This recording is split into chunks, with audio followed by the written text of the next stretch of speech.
प्रस्तुत छ शशि कुरागाईको प्रस्तुतिमा अर्को कथा शिशिर बसन्तको कथा। यो मनसुने कथा दुई राजकुमारहरू शिशिर र बसन्तको जीवनको कथा हो। कथाको अन्त्यमा यो कथाका कथाकारको बारेमा छोटो परिचय पनि प्रस्तुत गरिएको छ। नमस्कार, म तपाईहरुकै साथी शशि। आज म तपाईहरुलाई एउटा रमाइलो कथा सुनाउन गइरहेकी छु। एका देशमा एक बडा प्रतापी राजा थिए। उनका शिशिर र बसन्त नाम गरेका दुई राजकुमार थिए। रानी पनि परम सुन्दरी थिइन्। राजा र रानीको परस्परमा बडो प्रेम थियो।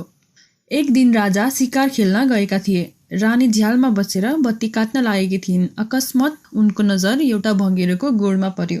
त्यो गुडमा रहेका बच्चाहरूलाई माउले आफ्ना चुच्चामा आहारा ल्याएर बार बार खुवाइरहेको रानीलाई खुब रमाइलो लाग्यो। तर अफसोस, भँगेरी आफ्ना बच्चाहरूलाई चारो खुवाएर के बाहिर निस्केकी थिई। एउटा ब्यादाले प्याट्ट गुलेलीले हानेर उसलाई मारिदियो। रानीको मनमा बडो विषाद पर्यो। एकछिनपछि भँगेरो आहारा लिएर आयो। बच्चाहरूलाई आहारा खुवाई चिरचिर गरी पोथी खोज्न थाल्यो, तर कतै पाएन। केही बेरसम्म झुक्राइरह्यो अनि आफ्नै सुसीधन्दामा लाग्यो। भोलिपल्ट पनि उसै गरी रानी झ्यालमा बसी भँगेराको गुणतिर हेर्छिन् त भालेले अर्कै पोथी ल्याइसकेछ। केही दिनसम्म त त्यो नयाँ पोथीले सौताका छोराछोरीलाई आहारा ल्याउँदै खुवाउँदै गरी, तर पछि भने त्यसलाई झर्को लाग्न थाल्यो। जति खुवाए पनि आ मात्रै गरिरहने यी खन्चुवा बैरीका पोथ्राको निमित्त के को यो झुटो भनेर ढुङ्गा जस्तो हृदय भएकी त्यसले ती बच्चाहरूलाई चुच्चाले तानी तानी गुणबाट खसालिदिए। राम्रोसँग प्वाख नउम्रेका ती बिचारा बच्चाहरू च्याच्या गर्दै जमिनमा पछारिए अनि मरे।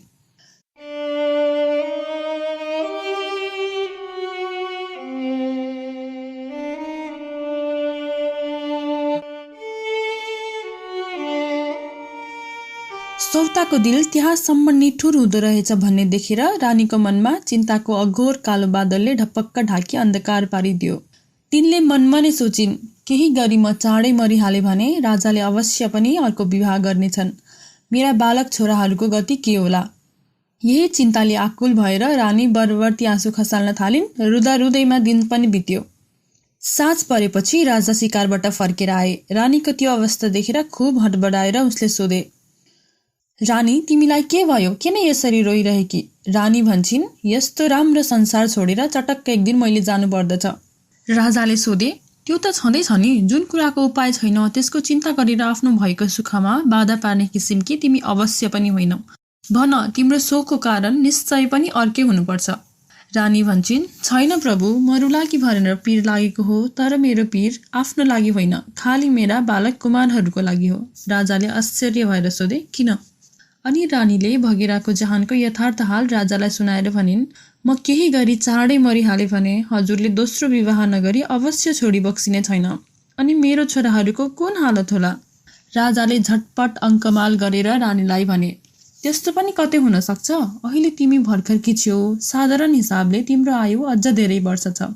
त्यसमा पनि दैवको कुदृष्टि केही गरी पर्न आएमा म कहिले दोस्रो विवाह गर्ने छैन। राजाको यो कुरा सुनेर रानीले मुलाहिजाको निमित्त मात्र चित्त बुझेको जस्तो देखाइन्, तर भित्री मनमा उनको शङ्का गढिरह्यो। सौतेनी आमाको हात परेका भँगेराका बच्चाहरूको दुर्दशा उनको मनमा रात दिन खड्किरह्यो। चिन्ता चिन्ता चिन्ता, हर बखत चिन्ता। चिन्ताले नै उनलाई चिताको बाटो देखाउन थाल्यो।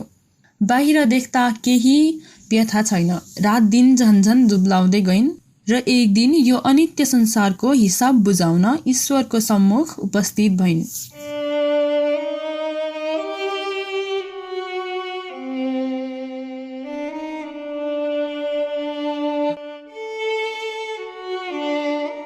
रानी परलोक हुँदा सारा दरबारमा रुवाबासी चल्यो। राजाले अलि दिनसम्म त पुनर्विवाहको विचारलाई मनमा आउन पनि दिएनन्, तर मरेको माया मात्र सधैँ अटल किन रहन्थ्यो र? दिन प्रतिदिन घट्दै गयो र रानी बिनाको राजगद्दीको शोभा भएन भनेर मन्त्रीवर्गले पनि कराउँदा राजाले अर्को विवाह गरे।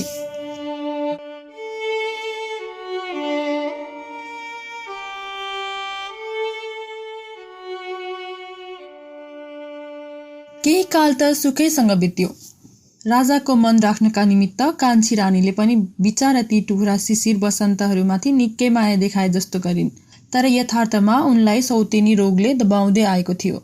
आपसमा खेल्दा ती बालकहरू कराएको आवाजले पनि उनलाई सोला दिन्थ्यो। एक दिन ती दुई दाजुभाइ भकुण्डो खेल्न लागेका थिए। भकुण्डो आकाशमाथ उफ्रेर श्रृङ्गार गर्न लागेकी रानीको ऐनामा बज्रन गई श्रृङ्गारका सामान यथाभावी भए। त्यो देखेर रानीलाई साह्रै रिस उठ्यो। ती पाजीहरूलाई यो भकुण्डो दिँदै दिन्न भनेर काखमा च्यापी राखिन्। केही बेरपछि हस्याङ फस्याङ गर्दै बसन्त रानीको खोपीमा आएर, मुमा, संयोगले मेरो भकुण्डो हजुरको खोपीमा पर्न आयो। हामीले जानी जानी गरेका होइनौँ, रिसानी माफ गर्नुहोस्, भकुण्डो फिर्ता पाऊँ भनेर बिन्ती गरे। रिसले चुर भएर राता राता आँखा पार्दै रानीले भनिन्, सौताका छोराछोरी भए पनि आफ्नै समान गरेर कत्रो दयामाया गरेको त झन् मलाई शत्रुदेखि भकुण्डाले ताकेर हान्ने। म भकुण्डो फिर्ता दिँदै दिन्न, जा जे गर्छस् गर। रानीले यसरी झपार्दा बिचरा बसन्त के भन्न सक्थे। निन्याउरो मुख लगाएर दाजु शिशिर कहाँ गई। हामीदेखि मुमा साह्रै रिसानी भयो। भकुण्डो बक्सिएन भनेर बिन्ती गरे। भइगयो, म मागेर ल्याउँछु भनेर शिशिरले मुमाको खोपीमा गएर भकुण्डो मागे। रानीले अनेक तरहका गाली गरिन्। भकुण्डो दिँदै दिन्न भनेर अड्डी गरिन्। यो सब शिशिरलाई असह्य भयो। झटपट अगाडि गएर रानीको काखमा रहेको भकुण्डो टपक्क टिपेर उनी सरासर हिँडे। अब रानीको रिसको सीमा रहेन। आफ्ना सिँगार पटार सबै बिगारी बाटेको कपाल पनि लुचलाच पारी उल्टो आग्लो ठोकी रोएर बसिरहिन्। जब राजा साँझमा आए, रानीले ढोका खोल्दै खोलिनन्, खाली घुक घुक गरेर मात्रै भित्र बसिरहिन्। राजाले अनेक फकाई फुल्याई गर्दा बल्ल तल्ल तिनले ढोका खोलिन्। उनको त्यो दुर्दशा देखेर राजा छक्क परे। सोधपुछ गर्दा रानीले आफूमाथि राजकुमारहरूले गरेका व्यवहारबारे बढाइ चढाइ गरेर बिन्ती गरिन्। हजुरका छोराहरूले मलाई भकुण्डाले हाने, किन यसो गर्यो भन्दा त उल्टो मलाई जङ्गाल झुङ्गुल पारी कपाल समेत लुछिदिए। अनि यो अत्याचार असह्य भयो मलाई। रानीको यो कुरा सुनेर राजाले भने, रानी सन्ताप नगर, लौ भन ती पाजेहरूलाई के सजाय दिउँ। अब रानीलाई ठुलो मौका पर्यो।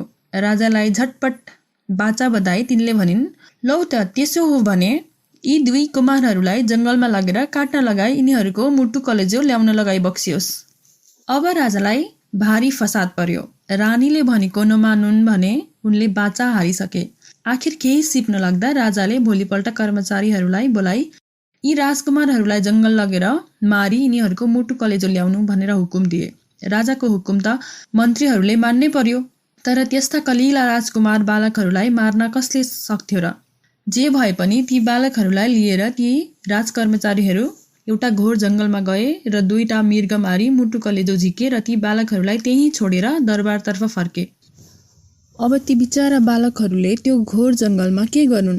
देखे सुनेको कोही कतै छैन। रात पर्दै आयो। जाडाले मुटु पनि कमाउन थाल्यो। दुवैजना मिलेर जिजा बटुले, तर आगो पार्ने सर्जा मुनिहरूसँग केही थिएन। त्यसकारण शिशिरले बसन्तलाई भने, भाइ यो कायदाले भएन, तिमी यही बसिराख, म नजिकैको गाउँमा गएर आगो लिएर आउँछु। त्यही भनेर बसन्तलाई एक्लै छोडी शिशिर आगोको खोजीमा गए। जङ्गलबाट निस्केर यताउता हेर्दा पूर्वपट्टि अलि टाढा आगो पिल पिल गरिराखेको देखेर त्यतैतिर लागे, तर उनी जति गए पनि आगो भएको ठाउँमा पुग्न सकेनन्। हुँदा हुँदा उज्यालो भएर घाम पनि लाग्यो। त्यतिकैमा उनको दृष्टि एउटा ठुलो सहरमा पर्यो। सहरतिर उक्लेर उनी अलिकतिकै हिँडेका थिए। सजावटले झक्किझकाउ भएको एउटा हात्तीले उनलाई आफ्नो पिठ्यूमा राखी राजदरबारमा लग्यो। त्यहाँ रहेका गुरु पुरोहित तथा मन्त्रीवर्गले शिशिरलाई सुनको घडाले अभिषेक गरी राजगद्दीमा बसाले। यो सबै शिशिरलाई सपना जस्तो भयो। कति कारणले आफूलाई राजा बनाइएको हो भनेर उनलाई केही थाहा भएन। भोजन समाप्त भएपछि मन्त्रीवर्गसँग कुराकानी गर्दा बल्ल उनले यथार्थ कारण बुझे। के रहेछ भने त्यस गाउँमा दिनको एउटा राजा फेरिदो रहेछ। दिनभर राज्यको सुख भोग गर्यो। राति सुत्न भनेर रानीको खोपामा गयो। भोलिपल्ट बिहान त राजा मरिराखेको। यसको हेतु बुझ्न नसक्दा सारा दरबारीहरू हार खाइसकेका रहेछन्। शिशिरले पनि त्यो दिन त सुखमा बिताए। तर जब रात पर्यो अनि के होला कसो होला, मरिनै पो हो कि भन्ने चिन्ताले उनलाई पोल्न थाल्यो। जब शुक्लाको समय भयो उनी रानीको खोपीमा गए। त्यहाँ बसिरहेकी रानीको रूप र यौवन देखेर उनी छक्क परे। रानी पनि त्यति राम्रो पुरुषलाई पतिका रूपमा पाउँदा दङ्ग परिन्। धेरै बेरसम्म राजा रानी नसुती मिठा मिठा कुराकानी गरिरहे। अलिअलि गरेर रानीलाई निन्द्राले छोप्यो। उनी हाई हाई गर्न थालिन्। त्यसपछि राजाले रानीलाई पलङमा सुताई आफू चाहिँ हातमा एउटा नाङ्गो तरवार लिएर खुब चनाको भएर बसिरहे। आधा रातको समय भयो, जताततै सुनसान थियो। आवाजको नाममा रानीको मस्त निन्द्राको स्वाँ स्वाँ गरेको मात्र सुनिन्थ्यो। रानीको रूप देखेर मोहित भएका राजा एकटकसँग तिनलाई हेरिरहेका थिए। यस्तैमा रानीको नाकको दाहिने पालबाट एउटा मसिनो धागो जस्तो केही कुरा निस्कियो। यो के होला भनेर राम्रोसँग राजाले विचार गर्न नपाउँदै त्यो अकस्मात भयङ्कर कालो नाग बनी आफैलाई डस्न भनेर आइलाग्यो। राजाले पनि केही नहडबडाई आफ्नो हातमा रहेको तरवारले त्यसलाई चटचट काटी टुक्रा टुक्रा पारिदिए। अब बल्ल हरेक दिन राजा मारिएको कारण उनलाई थाहा भयो। अरू पनि केही त्यसरी नै आउँछ कि भनेर उनी रातभर बिउजे रहे। जब मिरमिरे उज्यालो भयो त्यस दिनको राजा खोज्न भनेर मन्त्रीवर्ग हात्तीलाई उठाउन आए, तर हात्ती भने डेग चलेन। त्यो देखेर सबैलाई अचम्म लाग्यो। उता राजाको लास लिन भनेर मुडुलै भएर मलामीहरू घारो लिएर खोपीको ढोका पुग्दा गुनगुन गरेको आवाज सुनियो। उनीहरूले जब ढोकामा ट्याकट्याक गरे, ए उज्यालो भइसकेछ भन्दै राजाले ढोका खोले। राजालाई जिउँदै देखेर उनीहरूले हत्तपत्त घारो लुकाएर राजालाई स्वस्ति गरेर जय जयकार गर्न थाले। यो खबर सारा दरबारमा फैलियो। मन्त्रीवर्गहरू, गुरु पुरोहित सबै जम्मा भए। हरेक दिन राजालाई मार्ने सर्प पो रहेछ भन्ने सबैलाई थाहा भयो। सधैँ राजा फेरिरहनु पर्दा सबै हैरान थिए। अब भने चिरस्थायी राजा पायौँ भनेर सबै हर्षले गदगद भए। राज्यभरमा अनेक नाचगान र खुसियाली भयो। सिन्दुर जात्रा पनि ठुलै समारोहका साथ मनाइयो। अब हामी शिशिरलाई छोडेर बसन्ततर्फ ध्यान दियौँ। दाजु आउलान् आगो ल्याउलान् भन्ने आशले बिचारा बसन्त एक्लै जङ्गलमा जाडाले लुगलुग कामेर बसिराखेका थिए। पशुहरू हिँडेको खस्राक खुस्रुक सुन्दा पनि लौ दाजु आए भनी आशले फुल्दथे। तर बिचराको सब आश निराश भयो। सारा रात बिती पूर्व दिशातिरबाट लाली चढेर आयो, तैपनि दाजुको पत्तो भएन। बिचराको रात अलप बिलपले नै बित्यो। जब राम्ररी उज्यालो भयो उनी दाजुको खोजीमा हिँडे। राजाका छोरा भएर खाइ बढी आएका बिचरा ती बसन्तको कोमल हातपाउ जङ्गली काँडाले छिया छिया भए। बल्ल तल्ल उनी जङ्गलबाट निस्केर सहरको बाटो लागेर जाँदा एउटा पसलमा पुगे। पसलेले त्यस्तो राम्रो बालकलाई देखेर भन्यो, बाबु आऊ बस, मेरो छोरा छैनन्, म तिमीलाई धर्मपुत्र पाल्दछु। असहाय बालक हुनाले बसन्तले पनि पसलेले दिएको शरण ग्रहण गर्नै पर्यो। त्यही बसी पसलेको काम सघाई उनी आफ्नो दिन काट्न लागे। उनी पसलमा बस्दा सदाको भन्दा दोब्बर व्यापार हुन्थ्यो। यसै गरी प्रतिदिन उनको व्यवहार बढ्दाखेरि ऊ अपार धनी भयो। उसका छोराछोरीहरू पनि भए। तर त्यो मूर्ख पसलेलाई आफ्नो धन सम्पत्ति र सन्तान सबै यसै ठिटाको लक्षणले गर्दा भएको हो भन्ने होसै भएन। उल्टै उसले उनीमाथि कुदृष्टि राख्न थाल्यो। मेरा सन्तान भइहाले, सित्तैमा यसलाई किन खुवाउने, यसलाई अलिअलि गरेर हटाऊ भन्नेको विचार राखेर उसले उनलाई अनेक घोषपेच गर्न थाल्यो। पसलेको टोकसो बसन्तले सकेसम्म सहन्थे। उनी केही भन्दैनथे। एक दिन उनलाई साह्रै दिगदार लाग्यो र मनलाई शान्ति मिलोस् भनी जङ्गलमा गएर शिशिर र बसन्तको गीत गाउन थाले। उनको गीतले जङ्गल नै थर्कियो। गीत साह्रै राम्रो हुनाले पशुपक्षीहरू पनि मोहित भएर चुपचाप लागेर सुन्न थाले। त्यस जङ्गलमा अर्कै एक देशका राजा शिकार खेल्न आएका थिए। बसन्तको गीत सुनेर यस्तो मिठो गाउने को रहेछ भन्ने विचार गरेर उनी बसन्त भएको ठाउँमा आए। यस्तो राम्रो भर्खरको जवान देखेर राजाले तिमी को हौ भनेर सोद्धा म एक अदना दुखी हुँ भनी बसन्तले जवाफ दिए। उनको यस्तो जवाफ सुनेर राजालाई पत्यार भएन। यो जवान केही राजकुमार हुनुपर्छ भन्ने मनमा निश्चय गरी बसन्तलाई लिएर उनी आफ्नो दरबारमा पुगे र उनलाई कदर साथ राखे। केही समय बितेपछि एक शुभ दिन पारेर राजाले बसन्तसँग आफ्नी छोरीको विवाह गरिदिए। बसन्तले अलि दिन सुखपूर्वक बिताए, तर उनलाई त्यस पसलेले के भन्यो होला भन्ने विचारले शान्ति दिएन। उसै कहाँ फर्किने विचार गरेर उनी राजासँग बिदाबारी भए। राजाले पनि अनेक लावा लस्कर र दाइजो साथ लगाइदिए। आफ्नी दुलैलाई लिएर बसन्त पसलेको घरको बाटो लागे।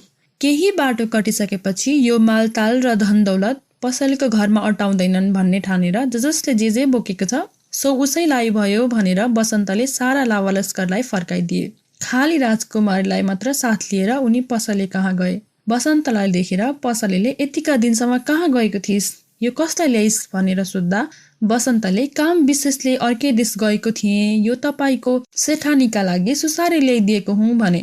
त्यस्ती राम्री परम सुन्दरी युवतीलाई देखेर पसलेको मनमा पाप उठ्यो।